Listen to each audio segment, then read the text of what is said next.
Higher Education was created on May 18, 1994 through the passage of the Republic Act No. 7722 or the Higher Education Act of 1994. So class, this is the K-12 transition. So before World War II, incomplete transition, and then the after full K-12 implementation. So Miss Michaela, kindly read this next slide, which is the vision. Vision. Through the development packages initiated by Jade during this period, we can envision a higher education sector able to compete with our ASEAN neighbors, where 48% of faculty hold master's degrees, 20% have doctorates, and hundreds of degree programs all over the country meet international standards.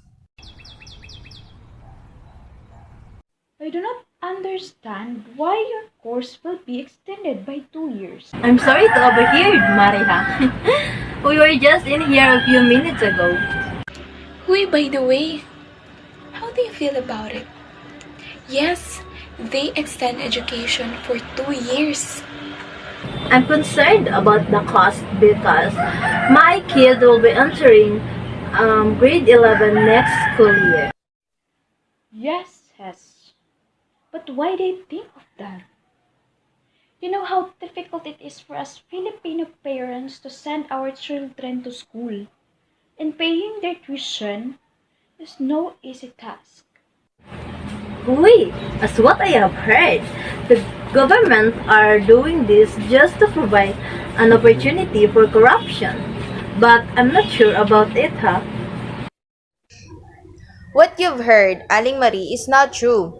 In fact, they will give financial support and there will be a chance that the tuition may be free. I'm just giving facts so that you can gossip in our community correctly. Historical perspective education reform has been in a need in the Philippines for generations. Here's why. Before K-12, Philippines had been one of the only 3 remaining countries that don't implement the K-12 yet. The other 2 is the Djibouti and the Angola. Here, Alan says, read that. So mga mare, the K-12 system was signed into law with the passage of the Enhanced Basic Education Act of 2013, which is the Republic Act 10533. It is clearly stated here that the K-12 reform is an effort not exclusive for the Department of Education or DepEd, but across the whole landscape of the Philippine education and the Department of Labor, making a unique impact on each sector, while at the same time requiring all the agencies to work together to ensure a smooth transition of the new system. Thank you, Alan says. That is true. Section 4, Enhanced Basic Education Program, encompasses at least 1 year of kindergarten preparatory education for grade 1. Elementary education refers to the second stage of compulsory basic education, which is composed of 6 years. The entrant age is 6 years old. The secondary education refers to the third stage of compulsory basic education. It consists of 4 years of junior high and 2 years of senior high school education. The entrant age to the junior and senior high school levels are typically 12 and 16 years old, respectively. Section 5, the Curriculum Development.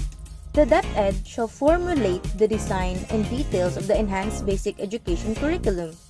It shall work with the Commission on Higher Education or CHED to craft harmonized basic and tertiary curricula for the global competitiveness of Filipino graduates. To ensure college readiness and to avoid remedial duplication of basic education subjects, the DepEd shall coordinate with the CHED and the Technical Education and Skill Development Authority or TESDA. The DepEd, TESDA, and Commission on Higher Education will work together to ensure the Enhanced Basic Act of 2013 is implemented so that Filipino students have access to experiential learning opportunities and a lifelong learning mindset.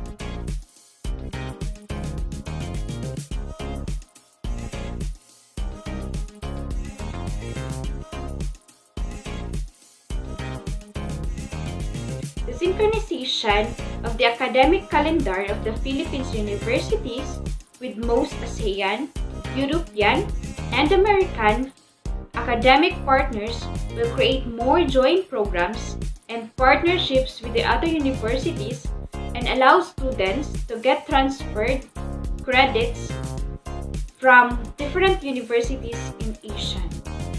The objective of facilitating the movement of skilled labor in ASEAN began with mutual recognition arrangement that would allow practitioners in 8 professions to practice in the other Asian member states through mutual recognition of their qualification and where appropriate through the implementation of Asian Qualification Reference Framework.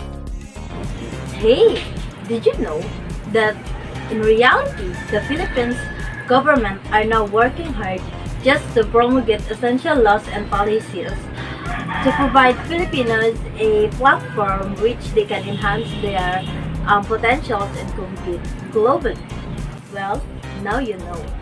And apart from that, private and public institutions are now united just to facilitate this kind of reform. But as a Filipinos, this is the first time that we encounter this kind of idea in our educational field. So, students and teachers are a bit hesitant.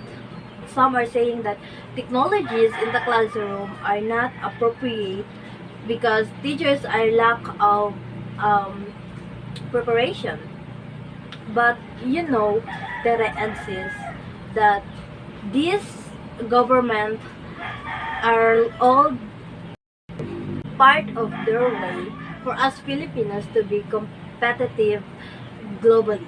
And government also assured us that this shall be within reach of every Filipino. That is true. Go on and spread the news. If your lips are moving, if your lips are moving, if your lips are moving, then